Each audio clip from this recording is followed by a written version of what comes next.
Let's start with the most exciting part. We're going to run an A/B test as fast as possible. Everything to get the wheels turning so we can later create and speed up your process. First, we're going to look at data and come up with an idea. I want you to take a week to dig out some insights and data.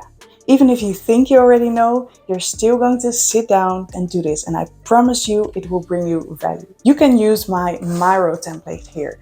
It's something we use a lot when starting with a new client. It's to collect data and insights from a broad range of methods. When we do a zero audit to begin working with a client, we usually do this process in a couple of weeks, and with that we already come up with 20 to 25 A/B test ideas to execute.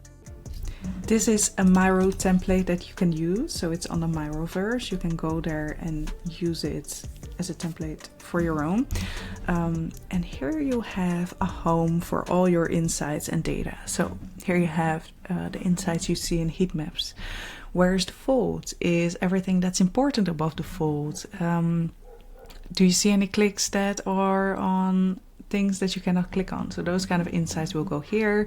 Tools like Microsoft Clarity or Hotjar are very great for that. Microsoft Clarity is free for all of your data, while Hotjar has become more and more expensive. Then chat log insights. So these are insights of the questions that people have for your customer service, maybe for your chatbot. So if you have like monthly reports on that, you can use them here. If not, I recommend you to sit down or have a coffee with someone from customer service and ask like, hey, what are the top questions asked? Then a customer survey is relatively easy to set up if you don't have any or if you have never done any. So you can send an email to your most recent customers and ask them, why did you choose us? Did you have any hesitations? Those kind of things. And you can look at the wording people use and use that in your content. And of course, what the biggest fears are that people have or why they sign up with you. So very, very interesting, easy to set up. Google Forms, send to your email, sent with an email to your customers over the last 3 months. Then data, think GA4 data, those kind of things. Are there any trends you can see? Anything with landing pages, exit pages that are interesting? Then you can always do a heuristic or expert review by yourself or maybe with someone else. You just go through the website and see what you think could be better or is confusing. Then usability testing. So in an ideal world, you would be able to do usability testing and run a couple of interviews with real people as they go through your website and you give them tasks. Now, this might not be available for everyone because it costs a lot of money, time, etc. But no, there is a placeholder here for that. 5-second testing.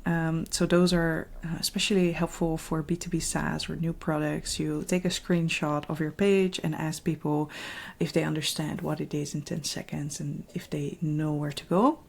Then session recordings. Those are usually in tools with heat maps as well. I recommend you to look to at least 10 session recordings, like your most important pages. Session recordings on mobile, desktop that have conversions, that don't have conversions, those kind of things. Usually I tend to write it down, like each step that users take. It helps me keep focused on watching the session recordings because it is a bit tedious, but also it helps you to find patterns in the session recordings.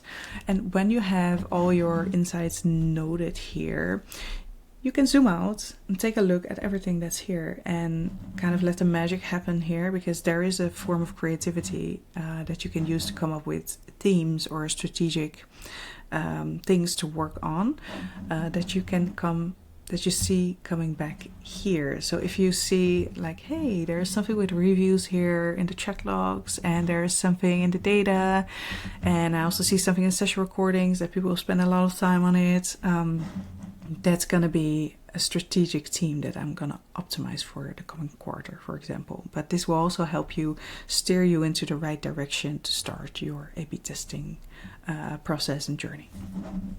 Now, a quick tip. If you see insights coming back in multiple research methods, that means you might be onto something. Imagine you see that there are a lot of clicks on the review section of your PDP, so this is the data, and in session recordings you see those people reading reviews before actually buying. Now you can turn these patterns into an optimization strategy. For now we're skipping this today. This is what we do at increased conversion rate, for example, but now we're gonna run fast and I want you to come up with ideas for the biggest problems that you found. And this is how. You're gonna take one insight or maybe a combination of insights from multiple data points. For example, the insight can be from data we know that users look at reviews, and in session recordings we see that they read reviews before buying. This is a great insight. Now you're gonna come up with 3 ideas to enhance this effect, since this was something positive. If it was something negative, you would say, for example, the customer service would say reviews are annoying people.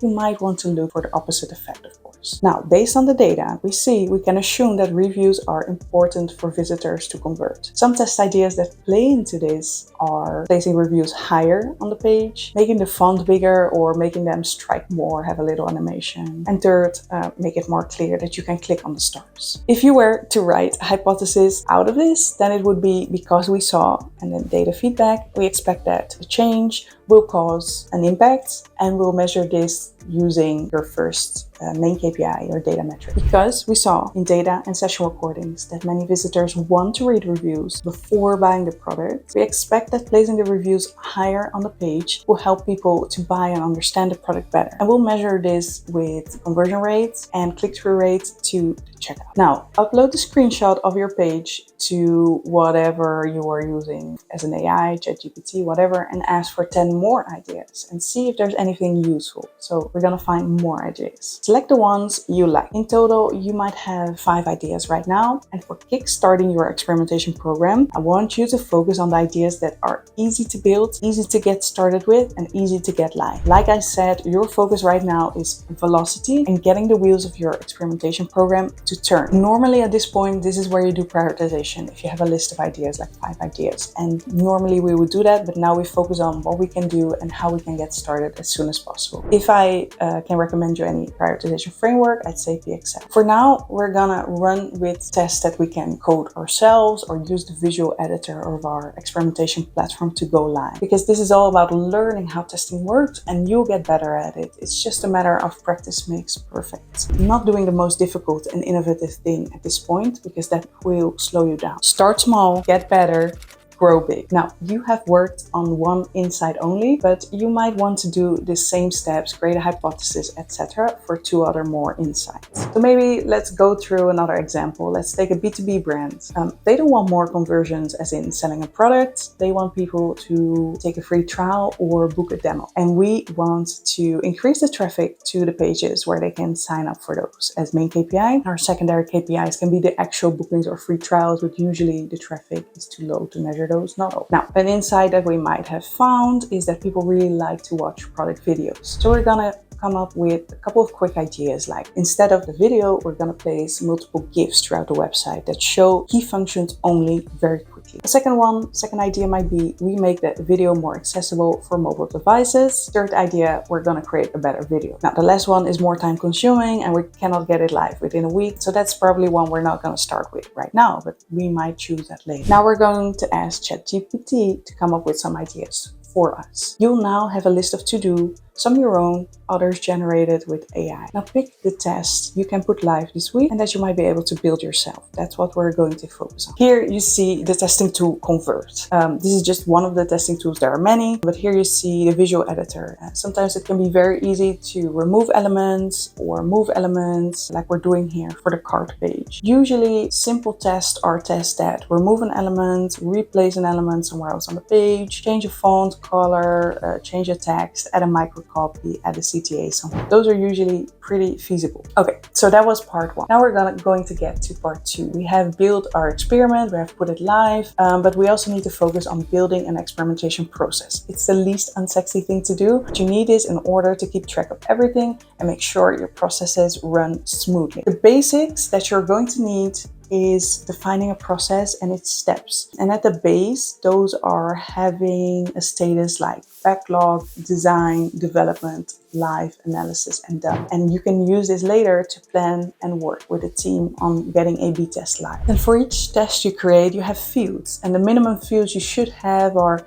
the hypothesis, page type, so you can later plan based on your page type and filter on those pages. You might want to add a prioritization score, and you need a field for the result. So that's where you're going to mark if the test is a win, loss, or not significant. So later on, you can easily find the wins, for example. You might also want to add how much extra revenue was made from a test in 1 or 6 months. And you can add a link to the test tool or the number of the test in the test tool. Same thing for Airtable. In the free version, you won't have a Gantt chart to plan things, but you still can create a list of tests and a board with statuses. So whenever you open a ticket, you'll see all the fields. This example has some more fields than the Asana setup. There is also an automation built in here to automatically generate test reports. So there is some extra stuff in here that is not necessary for you if you're going to start. Okay, let's move on to the third part. Things we haven't talked about yet that we should talk about. You need to know how long your A/B test should run. And in order to do this, I need you to study bandwidth and MDE calculations. If this raises a lot of question marks for you, you can search for more information on that. To keep this video small and concise and graspable, I'm not going into that now. I have a video on YouTube if you like about that. Then I want you to learn about prioritization. Like you see now, we are already having quite some ideas, but we need to figure out a way where to start and what's important for us. And we can use a framework like PXL in order to do so. Then what I think is very important for you to know is some basic statistics. So some frequentist and Bayesian statistics to understand how to analyze your test, when your test is a winner, etc. Now, we have set up a small process. And these are the main tools that you're going to use in order to build your experimentation program and to start running tests more consistently. If you start running tests more consistently, you will find more wins, you will learn more, and you will create more revenue and growth for your brand. Of course, we can always help with that. If you like, just give us a shout. If you have a question, shout. Thanks so much.